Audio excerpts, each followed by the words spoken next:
Today for the 21-Day Sugar-Free Academy with Brittany Sewell, we are discussing how to not be tricked by the no sugar or no sugar added label on treats and things like that at the store. So today I have a few examples to be showing you, and I've done some research on the back of the labels, which you should fully know how to do by looking at the nutrition label and the ingredients.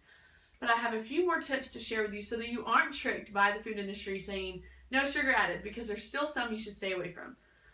So first off, I have these chocolates from Russell Stover, which I have had. It was after my 1 year of no sugar. Going into the second year, I got them for Christmas and Easter.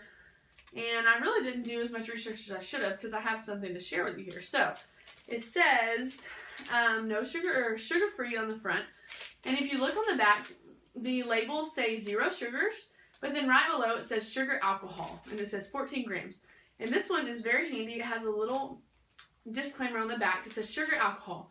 We use a sugar substitute the U.S. government refers to as sugar alcohol. This sugar substitute is a slowly metabolized carbohydrate that generally causes only a small rise in blood glucose levels. So this is actually something new for me as well, looking up sugar alcohols, because I've actually learned that they're not that bad for you. There are some that are better for you, but because they don't spike your blood glucose levels and give you those highs and lows that sugar does, that they're really okay to have in moderation. So this one, the specific sugar alcohol that's used is called, let me read it, maltitol. So it really would be okay, except for, so these would be okay, but they also, for some reason, they also felt the need to use sucralose, which is another name for Splenda, which is an artificial sweetener, which we say we should stay away from. They harm the body, they are no good for us, and so really, truly, you should stay away from these. But I'm telling you, if it's a holiday and you're really looking for an alternative for your kids, for your family, these would be better than just regular chocolates. So go towards these. But there are also some treats that you can find at stores, at natural food stores and things like that, that are only used sugar alcohols or stevia, and those are the ones you really want to go for. So I wouldn't necessarily eat these all the time, and I definitely wouldn't eat these until after you're into the sugar-free lifestyle for 2 to 3 months at least, because I really want you to be fully detoxed before you start having treats like this.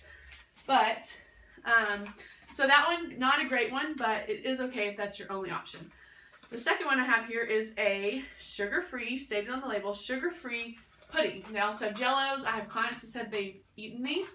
I'll just go ahead and say that you should, if you really want sugar-free pudding, learn how to make it yourself at home that's sugar-free, so you know what's being put in it. It doesn't have all of these artificial flavors and things like that, but you know what's being put in it. But the same thing on this one, they use that sugar alcohol, maltitol, which would be okay, but the same thing, they use sucralose or Splenda. So really, I wouldn't eat these. I would make mine at home. And just as a reference, you have this awesome tool that I gave you at the beginning of our academy. It has all the many names of sugar that you can pull out and really try to see if they're tricking you with different names on the back, which is very helpful. But those sugar alcohols aren't on here.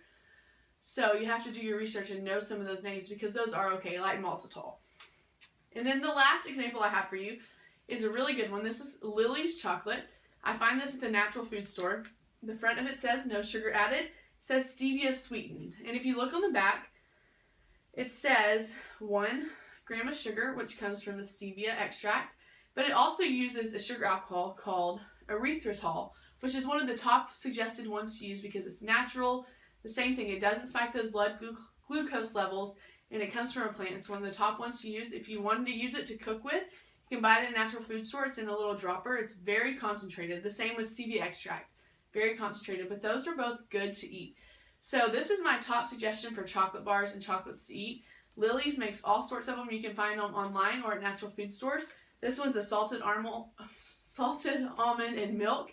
You can get dark chocolate bars, things like that. But you still want to eat these in moderation because it still is sweets and treats.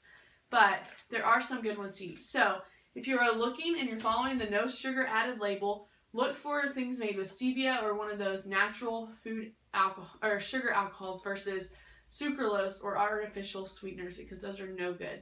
So I hope that helps in looking for treats and things like that, or different labels at the store that say no sugar or no sugar added. I really don't want you to be tricked. You have all the tools you need to read nutrition labels, have this helpful many names of sugar, and then just looking for those things that are made with natural sweeteners like stevia are going to be good for you in moderation.